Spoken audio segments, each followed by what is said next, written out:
Piyush Hazarika umri Menteri Sarkar Jong Jala Assam hene kesingi balang habakaran hakilat pathai kubor halor ke jinja ke balami ki kenrum kenram ha ki jaka kaput kata ha khanduli ke bahab West Jante Hills District ke balami ki jingi kenat habdeng ki karbi bat ki khasi penar ulakam bagi te ki kenhun runar ki bapentut ya ki khasi penar ha kaput karilum jantia bat karbi yang long kim di Setiana ke Jala Assam. Layo apa nikaran badu Piyush Hazarika hadin jong ke lang nikaran penbetput badu sumbut menteri rangba jong Jala Meghalaya ubak singa balang dhar hanong bak Shillong. Hazarika udiu khli ya ke Regional Committee West Karbi Anglong District jong Jala Assam baru ubak singa balang dhar udiu khli jong Regional Committee jong West Giant Hills District jong Jala Meghalaya. Kibalai shong bisyar ya ki jeka ya ke jak haput ha block 1 bat siar khanduli.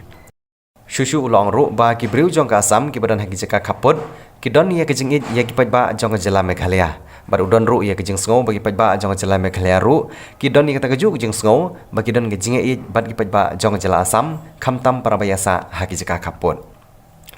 Ulong ru bagane ke kampen betput kedek bala sateng la slam la bun snem bat kermen bahagane ke sin penbet ke bamanta onsela ban pendep lut ya baro kam kenang baga sok sangsain kanwan hagi tiki jeka ke bala jutip bagi don bet ki kenrum kenram ke balami janman la kepor henry ula pentikna bagane ke jingja ke badang suggestion ulong bagi runar ke bala penmi ya ke jingi kelumar kimde nak Jala Assam.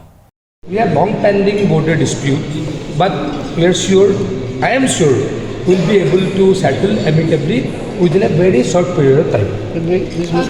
Miscreants from many sides only. How will you miscreant is miscreant? Miscreant is miscreant. How will you identify sitting here miscreants?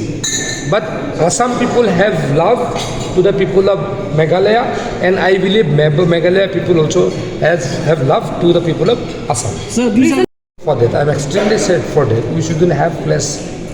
We should have peaceful relationship with people of Meghalaya.